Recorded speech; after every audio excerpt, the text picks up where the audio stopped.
While Canada sent hundreds of millions in aid to Jordan, its king grew his collection of luxury homes. Here's a summary of the article. In one email, BVI administrators, Alaman, Cordero, Galindo and Lee, better known as Alcogal, refer to a list of companies provided by Evans with the king's companies highlighted in yellow. The Pandora Papers show the king acquired nearly 80% of the properties between 2008 and 2017. In 2012, while the king bought one of his high-end Washington, D.C. properties, thousands of Jordanians filled the streets across the country protesting political and economic turmoil that included chants naming King Abdullah himself. Oh, Abdullah son of Hussein, where did the people's money go? The king's lawyers, in written correspondence, said there is nothing improper in the king's ownership of properties through offshore companies and that he has not misused public money or aid. At the same time, King Abdullah's personal net worth is estimated to be in the range of $750 million to $1 billion. That's almost double Queen Elizabeth II of the UK's $520 million estimated net worth, but a tiny fraction of King Salman of Saudi Arabia's approximately $18 billion in personal wealth. Through his companies, Evans acted as one of the king's primary wealth managers, according to leaked emails between him and Alcogal, the BVI-based corporate agent that registers companies in Caribbean tax havens. Under BVI laws enacted in the wake of bombshell exposes of offshore secrecy, including the 2016 Panama Papers investigation, firms that help create shell companies for clients must provide BVI officials with the names of the actual owners, known as ultimate beneficial owners, of all companies registered in the BVI.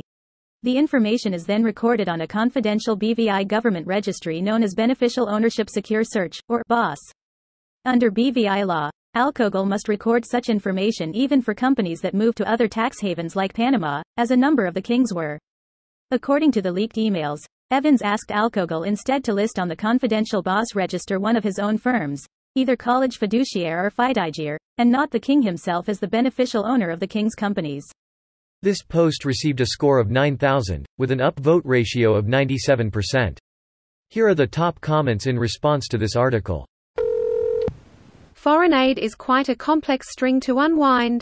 It comes with strings attached, and tends to often be a transaction from public money to private money, e.g. aid to buy weapons from defense contractors, or as part of a diplomatic effort to capture resources. Very few nations are acting altruistically. The global response to the pandemic is sufficient evidence for that. First world countries profit of these businesses. So this aid is kind of a bribe for the leader to keep the money flowing.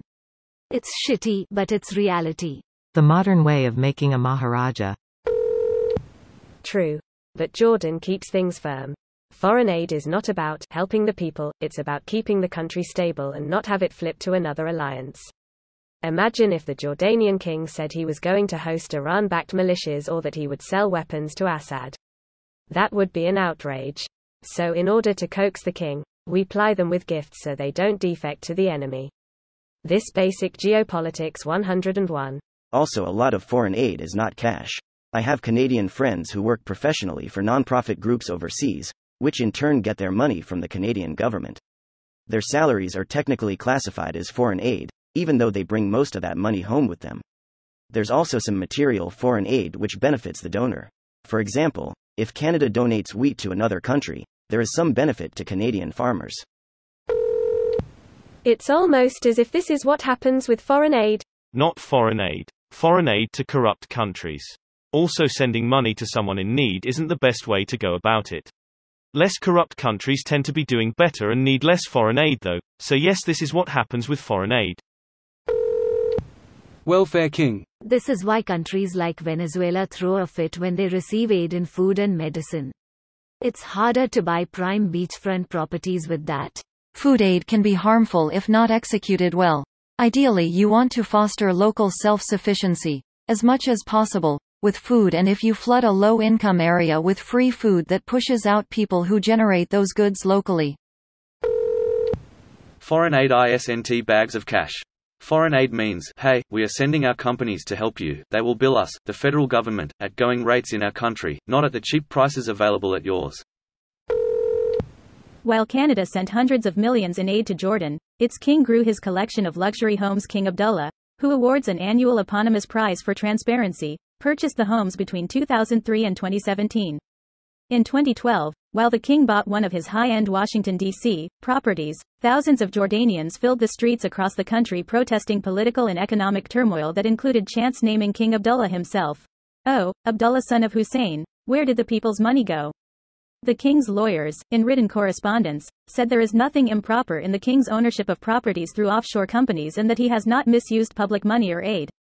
It's far, far in excess of anything that the royal family ever possessed over the half-century preceding King Abdullah's ascension, said Sean Yam, a Jordanian expert and associate professor of political science at Temple University.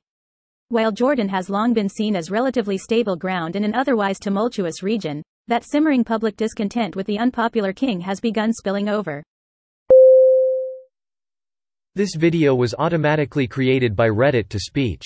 The article and comments in this video were selected from Reddit according to their upvotes, and any paraphrasing was performed by smmry.com, without any human intervention.